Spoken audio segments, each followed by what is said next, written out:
안녕하세요. 윤희입니다. 오늘은 흑밥에 대해 이야기해 보겠습니다. 스스로 흑수저라고 일컫는 청년들의 식사를 흑밥이라고 합니다. 오늘의 책 청년 흑밥 보고서입니다. 이 책은 작년 여름에 읽었는데 참 마음이 아팠답니다. 무엇보다 코로나로 촉발된 경제 위기가 사회 전반을 덮치고 있고 어쩌면 일자리도 설 자리도 없는 청춘들의 고단함이 걱정되어 이 영상을 제작하였습니다. 책의 저자인 변진경 기자님은 청년들을 대상으로 10년간 인터뷰를 했었습니다. 기자님께서 당신의 가장 흑밥은 무엇인가요? 라고 물어봤답니다. 대답은 밥 한 숟갈에 굵은 소금 하나를 올려 먹기, 물에 카레 가루만 풀어서 끓여서 마시기, 물만 먹으며 3일 굶기. 저 역시 그랬었습니다.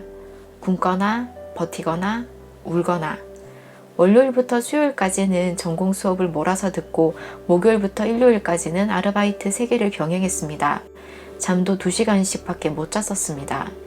화장품 아르바이트 할 땐 본사 직원이 찝쩍거리기도 했었고 어떨 땐 6개월씩 알바비가 밀리기도 했습니다. 일을 해도 제때 돈을 받지 못해 굶기 일쑤였습니다.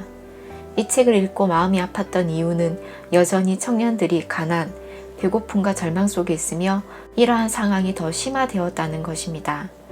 2018년 기준 청년들의 부채는 총 59조 원으로 점점 증가하고 있습니다. 부모님들이 공부하라고 해서 잠도 줄여가며 공부했는데 아르바이트도 취업도 연애도 그 무엇 하나 쉽지가 않습니다.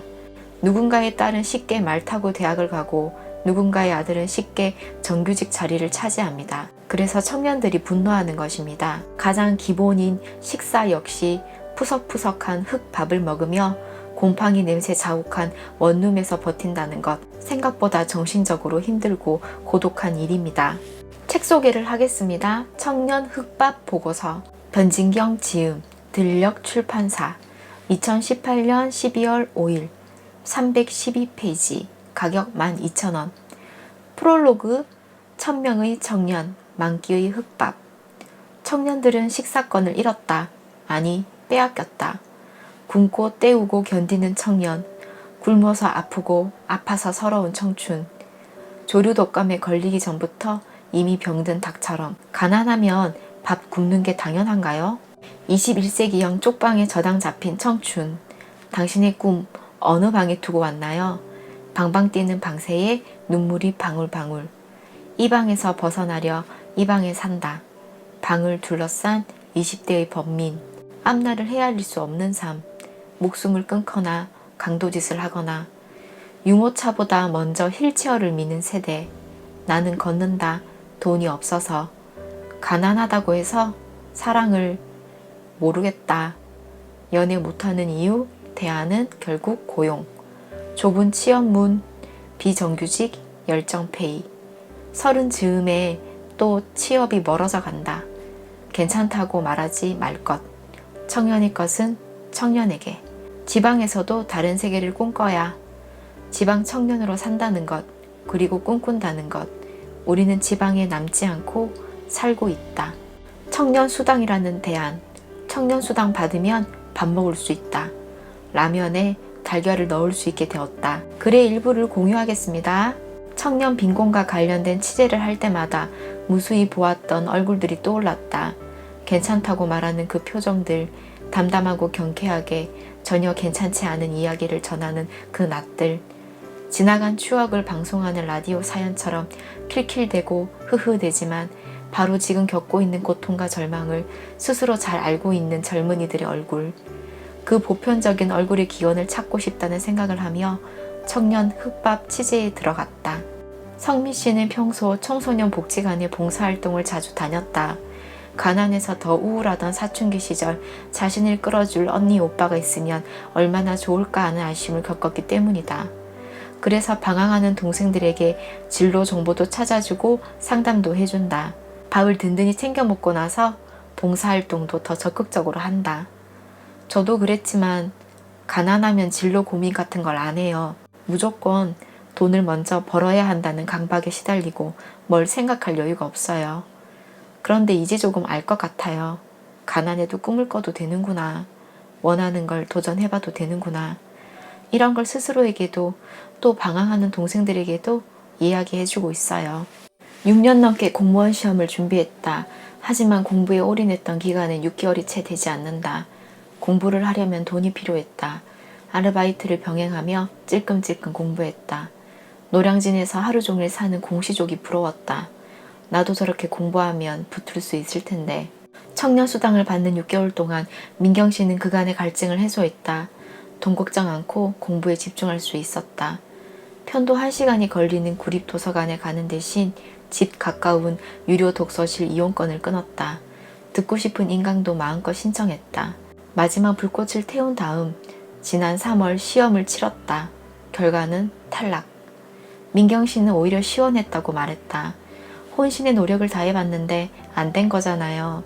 이전에는 내가 올인하지 못해 못 붙는가 봐 핑계가 남았는데 이번에는 문턱이 확실히 높다는 걸 깨달았어요.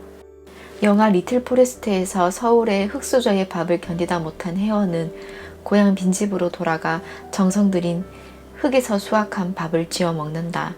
영화 속 청년은 엄마의 레시피와 엄마에 대한 추억이라는 흙수저 밥을 뒤엎고 흙으로 수확한 밥으로 돌아갈 수 있는 시간을 갖고 있었다. 하지만 성준이는 돌아가서 월동 배추를 뽑을 밭이 없다. 생계에 바쁜 가족은 밥을 챙겨주지 않았다. 그런 청년들이 너무나 많다. 밥이라는 것이 상징하는 스스로를 존엄하고 가치롭게 생각할 수 있는 최소한의 돌봄을 받아보지 못한 아이들이 그대로 청년으로 자라났고 또 중년, 노년으로 늙어갈 것이다. 예전에도 없었고 지금도 없으며 앞으로도 비빌 언덕이 없는 청년들은 흙밥을 너무나 익숙하고 당연하게 먹고 있다. 현재의 상황이 미래에도 별로 나아지지 않으리라는 확신이 드는 순간 사람은 아주 작아지고 만다. 특히 자신을 위한 비용을 지출할 염치 역시 없어지게 되는 것이다. 어떤 음식을 먹다가 내가 지금 이런 걸 먹어도 되나? 하고 우울해지는 경험이 누구에게나 있을 텐데 그러한 감정이 단순히 특 순대국밥이라거나 스페셜 오늘의 정식과 같이 1,000원을 더 내면 그만인 데서 찾아오는 것은 정말이지 슬픈 일이다. 청년들의 아픔과 배고픔을 이해해 주셨으면 좋겠습니다. 청년을 포함하여 여전히 배를 굶고 있는 우리의 가난한 이웃은 많습니다.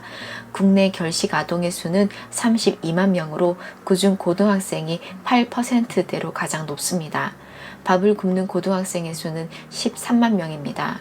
이 13만 명은 다시 대학으로 들어가 학자금 대출을 받게 되고 빚을 갚기 위해 다시 흙밥을 먹으며 적성에 맞지도 않는 일터로 발걸음을 향합니다. 삶이란 누구에게나 참 고단한 것 같습니다.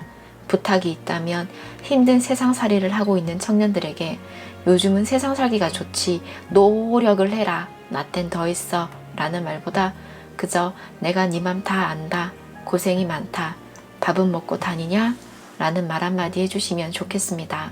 어떤 힘든 상황에 있더라도 나를 믿어주는 단 한 사람만 있으면 살아갈 힘을 얻게 됩니다. 생각보다 우리의 청년들은 강하고 지혜롭습니다. 어른으로서 용기를 주시길 바랍니다. 오늘도 영상 봐주셔서 감사합니다. 저는 당신을 항상 존경하고 애정합니다.